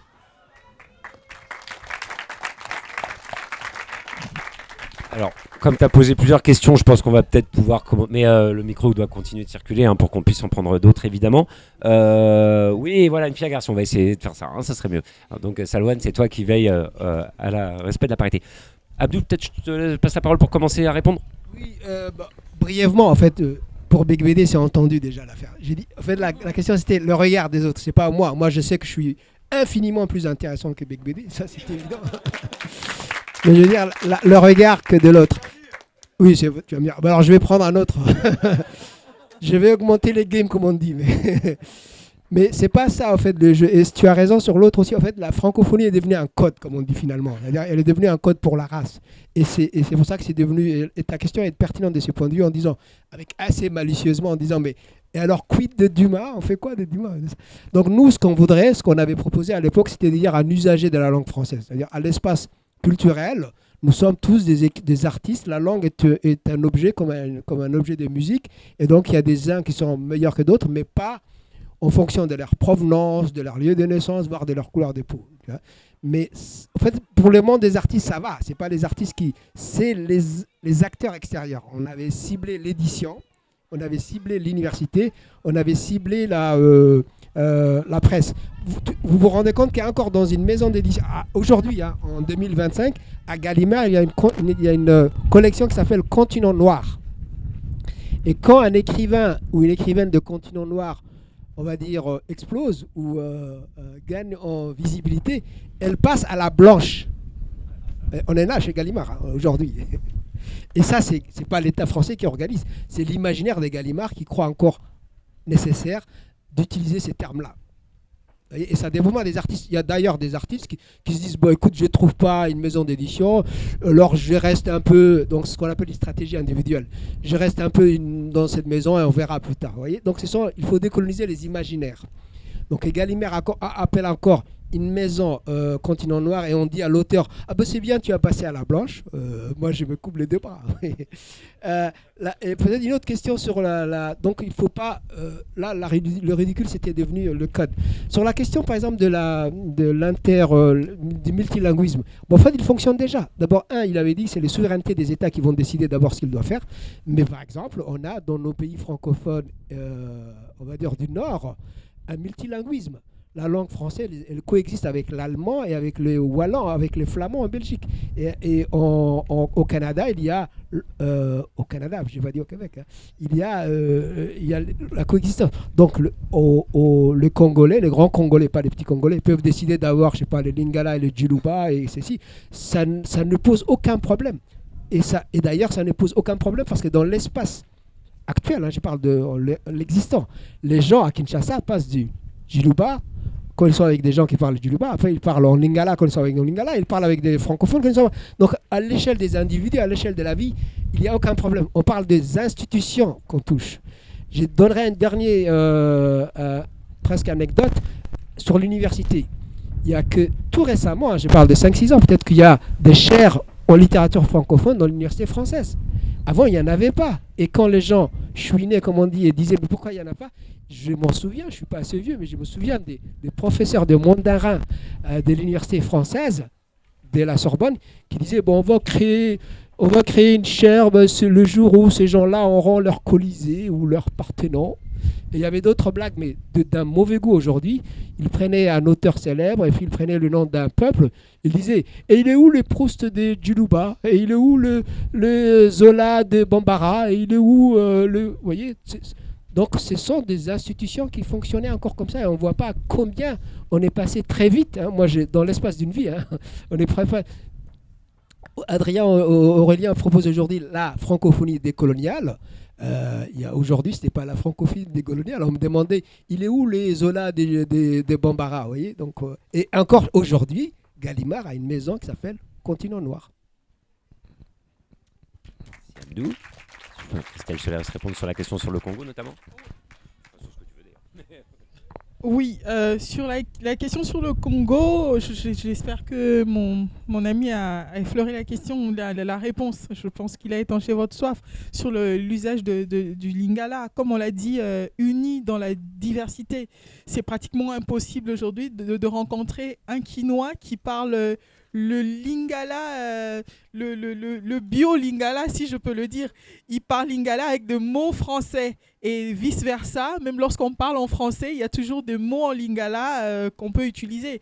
Et même là, j'ai vu que Larousse a intégré le mot en Lingala, liboké. Liboké, c'est une recette qu'on peut appeler en français papillote, mais Larousse l'a intégré comme ça, liboké, désormais, qui fait partie de cette grande famille des mots en Lingala, voilà, coopté. Donc voilà, c'est un peu dans ce contexte-là où on parle de la diversité, dans l'unité. C'est ça la beauté de la langue, c'est ça la beauté de la francophonie.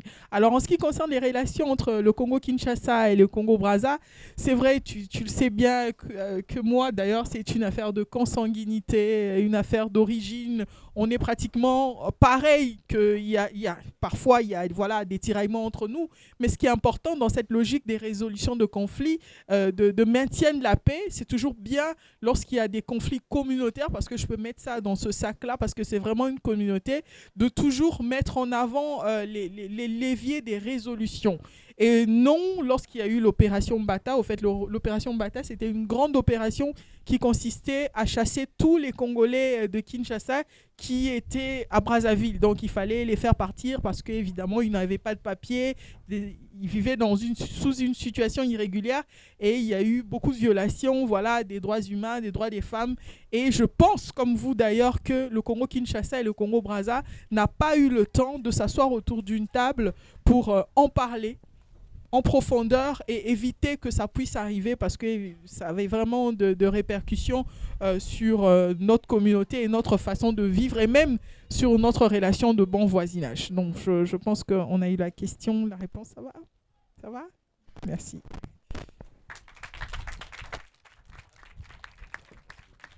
Et très rapidement, pour ta remarque sur la langue créole, bien sûr que c'est très pertinent ce que tu as dit sur si on prend sur l'aspect linguistique, historique, culturel. Je pense que quand ce mot a été pris par Jean-Luc, il voulait plus évoqué le fait que quand on prend le concept de créolisation tel que le prend Glissant, on peut retrouver une langue qui se créolise, mais c'était vraiment dans le sens elle s'hybride, quoi, dans le sens elle s'enrichit, elle évolue, pas dans le sens précis que tu lui donnes et qui est le sens historique évidemment. Donc peut-être qu'il faudra, si un jour l'Académie francophone voit le jour, donner à ses membres la mission de réfléchir à un nom plus approprié.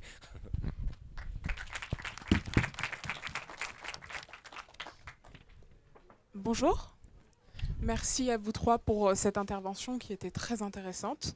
Comme Monsieur Waberi, je suis djiboutienne et je suis une enfant de la francophonie. Et ma question aujourd'hui, c'est comment voulez-vous que nous, étrangers en France, répondions et comment vous avez l'intention de répondre à des personnages comme Monsieur Retailleau, qui aujourd'hui cherche à utiliser la langue française comme un moyen pour discriminer certains et qui souhaite nous imposer une loi par laquelle nous devrions prouver, nous, enfants de la francophonie, que nous parlons français comme les Français, et par le moyen de tests payants qu'il nous impose, au-delà même du fait que nous payons pour avoir le droit de résider en France. Et comment est-ce que des beaux projets comme ceux que vous avez aujourd'hui de faire rayonner la francophonie, de reconnaître notre existence en tant que francophone et l'importance ce que nous apportons à la langue française en tant qu'Africains et autres qui parlons français, comment est-ce que vous avez l'intention de gérer la réaction qui va arriver de l'extrême droite quand nous chercherons à prendre une place et à être reconnus comme existants dans la francophonie et dans la langue française? C'était ma question.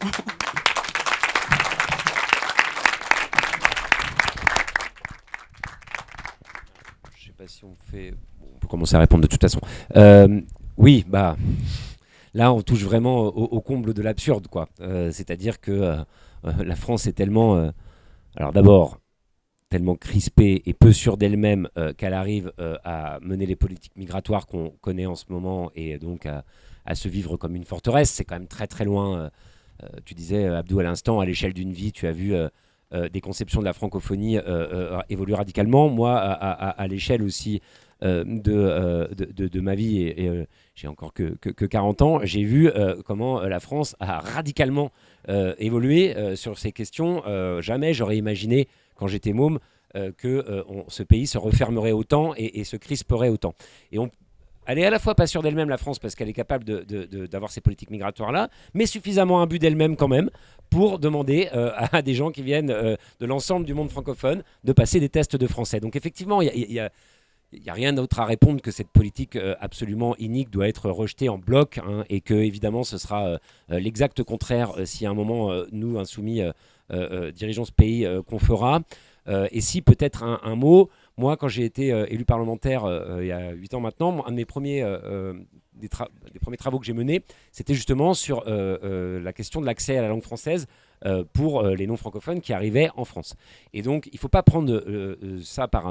une espèce d'approche coercitive pour punir les gens, pour les trier, pour voir s'ils pourront accéder finalement ou non au droit au séjour ou à la nationalité française. Il faut simplement se dire que quand les gens arrivent, et bien évidemment, pour ceux qui ne sont pas francophones, mais donc ça, c'est rien à voir avec les Djiboutiens, on doit pouvoir mettre à disposition, parce qu'on ne le fait même pas, des cours de français pour que les gens puissent accéder à la langue et échanger, partager avec les uns et les autres. Mais évidemment, ce n'est pas du tout l'approche que retient Monsieur Retailleau et partant Monsieur Bayrou Macron, parce que s'il le laisse faire, c'est qu'ils sont d'accord avec lui, donc extrêmement choqué. Mais c'est vrai que ta remarque, j'avais bien en tête le niveau de xénophobie de ces gens-là. J'avais pas en tête le niveau de ridicule avant de penser à ce que tu viens d'évoquer, qui est quand même vraiment très choquant. Voilà, je sais pas si vous voulez réagir tous les deux. Non, mais ça, c'est les volets. Vous voyez, il faut qu'on revienne. C'est pour ça que j'ai commencé par les points théoriques. Il faut qu'on revienne à la langue comme objet politique. Vous voyez. Donc là, il peut juste utiliser la langue comme un espèce de, puisqu'il est ridicule évidemment, barrière de plus, on va dire un saut d'obstacle de plus.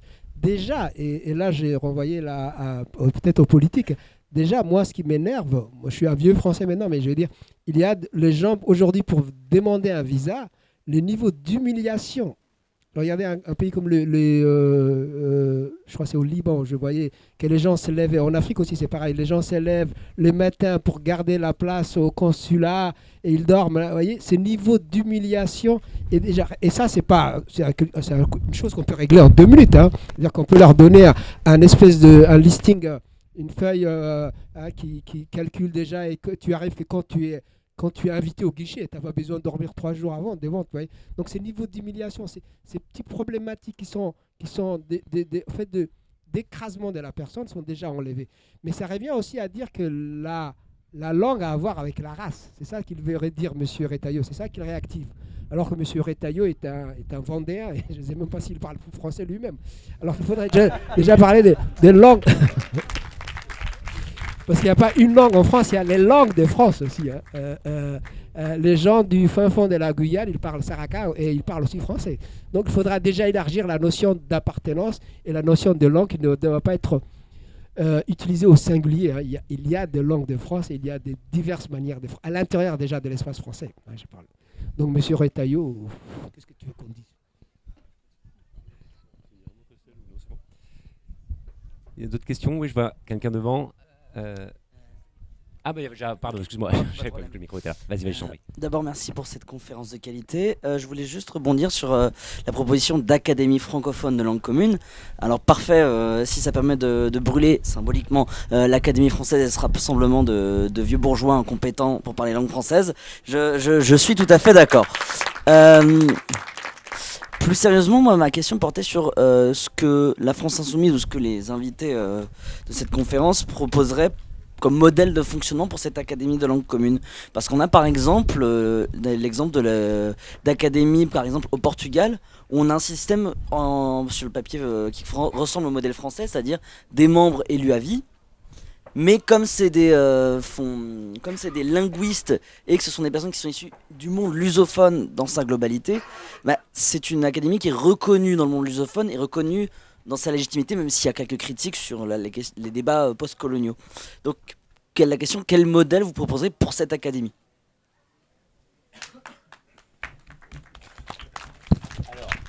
Je me sens obligé de commencer à prendre la parole puisque c'est dans mon rapport qu'on a formulé cette proposition. Non, alors on n'a pas le niveau de détail encore pour savoir si on va faire à vie, ça me paraît pas une bonne idée. Mais moi, ce que j'ai voulu dire comme mode de fonctionnement, le point politique qui m'a semblé crucial, c'était d'en faire une organisation internationale. C'est-à-dire de la créer dans le cadre de la charte de la francophonie. Et que ce soit plus seulement au Palais Royal, je crois, qu'ils sont installés, nos chers sages, qu'on décide de l'avenir d'une langue qui est parlée maintenant essentiellement sur un autre continent que celui où nous nous trouvons en ce moment. Donc, en faire une organisation internationale qui, effectivement, rassemblerait des intellectuels, des écrivains, des poètes, des universitaires de l'ensemble du monde francophone et lui donner ce statut d'organisation internationale me semblerait être un signal extrêmement fort que effectivement cette fois-ci c'est bon, la langue française n'appartient plus au sol français, qu'elle leur échappe très largement, que la francophonie a son existence propre. Ensuite, pour voir comment on pourrait avoir un mode de fonctionnement qui soit le plus égalitaire, le plus démocratique possible, et peut-être pas avoir des sages élus à vie, enfin quelque chose d'un peu aristocratique ou autre. Là, je pense qu'il faut qu'on bosse encore un peu pour détailler ça dans le futur livret qu'on réactualisera à l'occasion certainement des campagnes à venir. Voilà. Si d'un mot, le modèle que vous décrivez portugais est même plus cohérent que ce qu'on a aujourd'hui, parce que là, dans le modèle que vous décrivez, il n'y a que des linguistes, donc ils réfléchissent aux modulations de la langue. À l'Académie française actuelle, c'est pas les linguistes qui dominent. C'est devenu une espèce de club de vieillards qui sont là. Il y a des linguistes, il y a de vieux chanteurs, il y a des gens qui ont écrit quelques livres, il y a des présidents, Giscard d'Estaing, etc. Donc elle sert à rien. On a même mis des Espagnols qui n'ont jamais, Vargas Llosa, tu vois, un Espagnol, enfin un hispanisant des droites, dur surtout, c'est pour ça qu'on l'a accueilli, qui n'a jamais écrit un seul livre, ni même un article. Évidemment, comme je disais, les francophones qui sont en souffrance, évidemment, les grands écrivains français ou francophones qui ont été sollicités ont dit non merci. Des gens comme L'Ecclésio et d'autres ont dit non merci, je ne vais pas aller dans ces... Donc ça, c'est ce qu'on ne devrait pas faire d'abord. Et qu'est-ce qu'on pourrait faire ? Outre la réflexion sur la langue, on pourrait réfléchir à beaucoup de choses qui sont dans le futur. l'espace du futur, comment résoudre la coopération, comment résoudre. Et d'ailleurs, créer même une francophonie de France, parce que là, les Français sont les gens qui ignorent le plus leur langue. Et donc déjà créer un espèce de dynamisme sans que ça soit nationalitaire ou nanana, mais réfléchir à pourquoi on partage cette langue à d'autres et aussi faire des transferts de culture. Parce que là, c'est là où on est dans ce que font avec les hispanophones, avec les Boer Vivir, vous voyez, comment on transfère des connaissances qui viennent des pays hispanophones du nanana. On pourrait faire la même chose. Comment traduire des sagesses qui viennent de la forêt congolaise dans nos pratiques. Voyez, donc ça peut être un lieu de transfert, un creuset de réflexion et qui s'ouvre pas seulement aux linguistes, mais aux anthropologues, aux artistes et à tout. Il y a beaucoup de choses à faire et il y a beaucoup de choses enthousiasmantes, mais il faut qu'on se convainque déjà nous-mêmes que ça vaut la peine.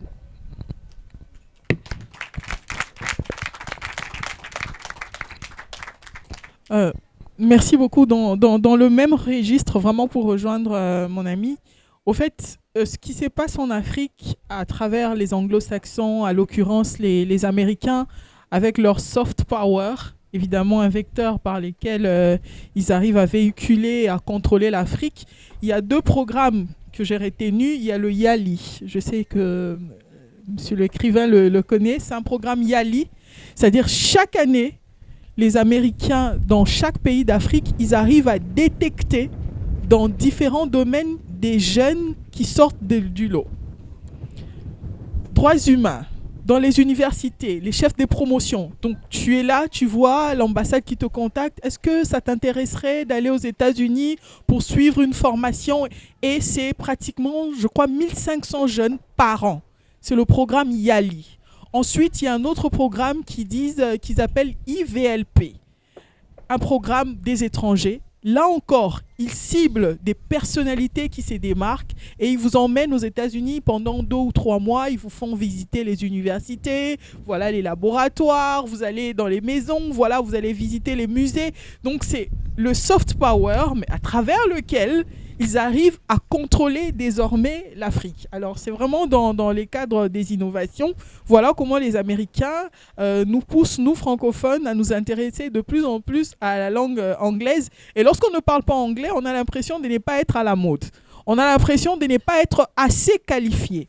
Dernièrement, nous étions à Séville pour les Nations Unies. Il y avait pratiquement 40 000 personnes. Mais il n'y avait que 10% des salles où il y avait la traduction en français. On était obligé, 90% des salles, comme ça, des réunions, il fallait parler exclusivement en anglais. Et à chaque fois que nous étions dans une salle, il y a quelqu'un qui me disait mais ça, nous sommes aux Nations Unies quand même, il faut qu'on parle en français. C'est l'intégration, tout le monde ne comprend pas anglais. Donc, ils s'en foutent, c'est l'anglais, c'est l'anglais. Et donc, voilà, en cadre d'innovation, comment je peux parler de ces 2 programmes vraiment qui, de manière récurrente, comme ça, ils arrivent à contrôler la jeunesse africaine et les personnalités qui émergent. Et oui, comme je le disais tout à l'heure, quand même dans l'Union européenne, on n'est pas capable d'utiliser le français comme langue officielle, il ne faut pas s'étonner qu'à l'ONU ou ailleurs, ça n'aille pas.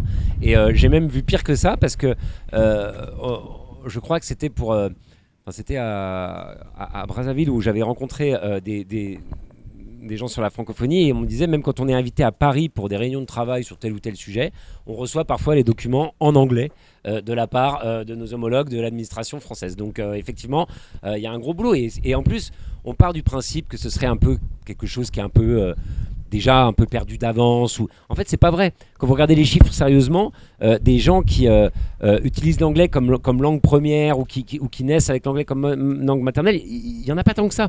C'est vraiment le choix de faire de cette langue la langue de la globalisation qui fait qu'elle est très pratiquée. Mais il y aurait vraiment d'autres alternatives possibles. Donc voilà, il ne s'agit pas d'être absolument vent debout et de dire qu'il ne faut plus du tout parler anglais, mais si on n'y prend pas garde, et c'est vrai aussi avec ce qui se passe, les défis qui sont devant nous, par exemple l'intelligence artificielle, si on laisse que des programmes d'intelligence artificielle anglophones ou autres, on va perdre énormément parce que l'ensemble des scientifiques que j'ai pu rencontrer aussi pour le rapport me le disaient.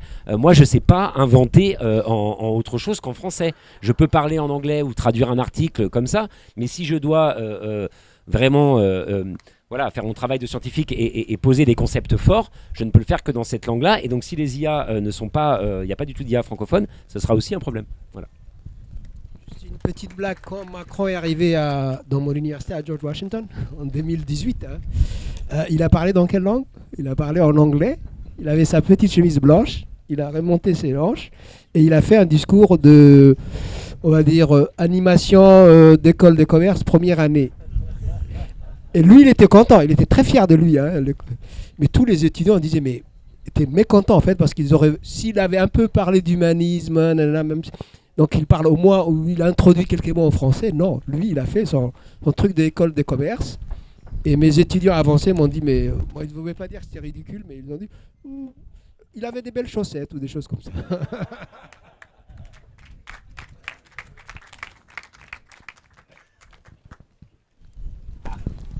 On a encore le temps un petit peu de nos deux questions ou c'est quelle heure il est? 17h03. Ah, toute dernière alors.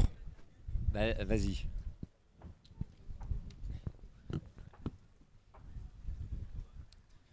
Merci beaucoup. Alors, moi j'avais une remarque qui introduit un peu mes questions, mais c'est notamment parce que je suis syndicaliste étudiant.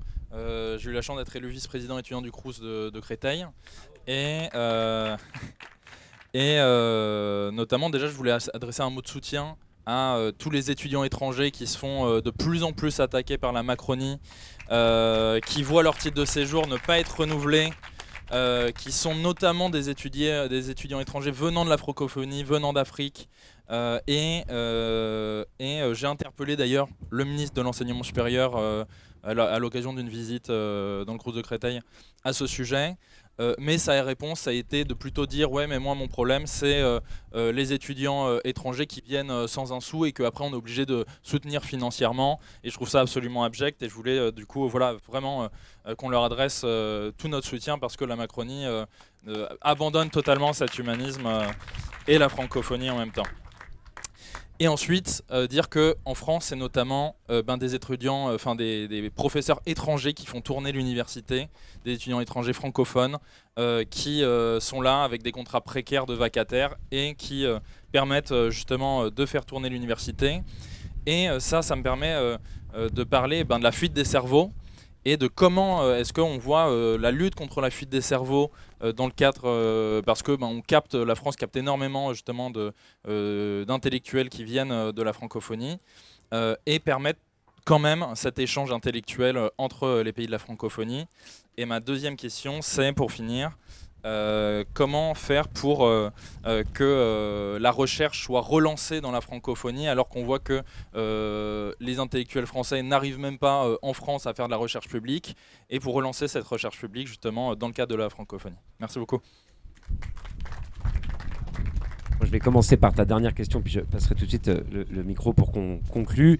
Il y a dans le cadre de la francophonie une institution formidable qui s'appelle l'Agence universitaire de la francophonie. C'est peut-être d'ailleurs ce qui marche un peu le mieux dans les institutions de la francophonie, enfin jusqu'à une période récente, parce que je vais y venir tout de suite, il y a une grosse alerte. Ça permet, c'est le plus gros réseau d'enseignement supérieur au monde, c'est 1100 universités francophones qui sont reliées les unes aux autres.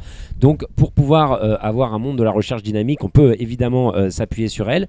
C'est un des endroits où le combat face à l'anglais est le plus dur. Il y a une académie francophone scientifique qui a été créée parce que tout ce qui est publication scientifique, là c'est vrai que ça devient quasiment impossible de ne pas publier en anglais. Enfin, je ne sais pas si Abdou confirmera ou pas, mais moi en tout cas c'est les retours qu'on m'a fait.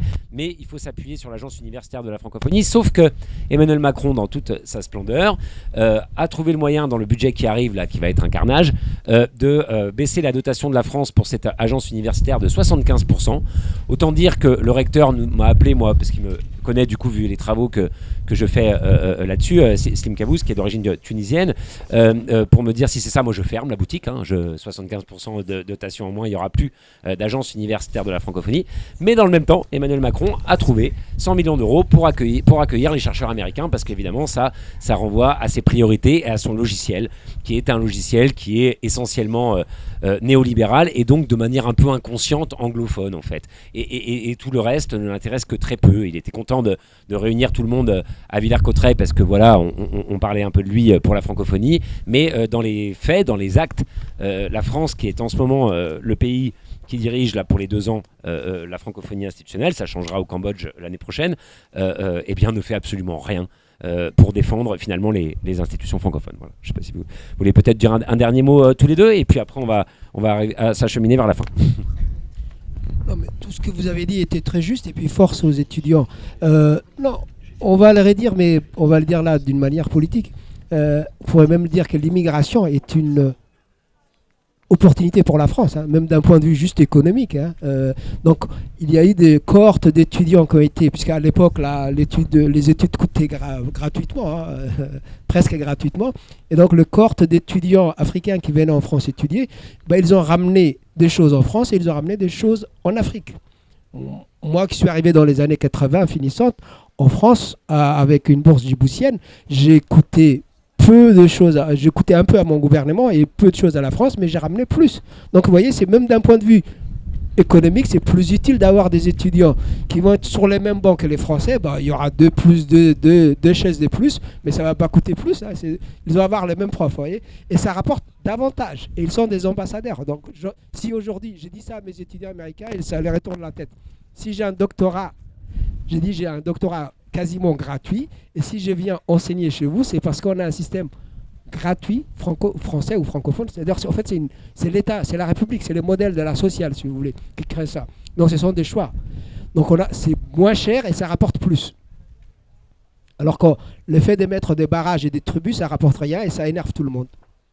Donc, vive la sociale.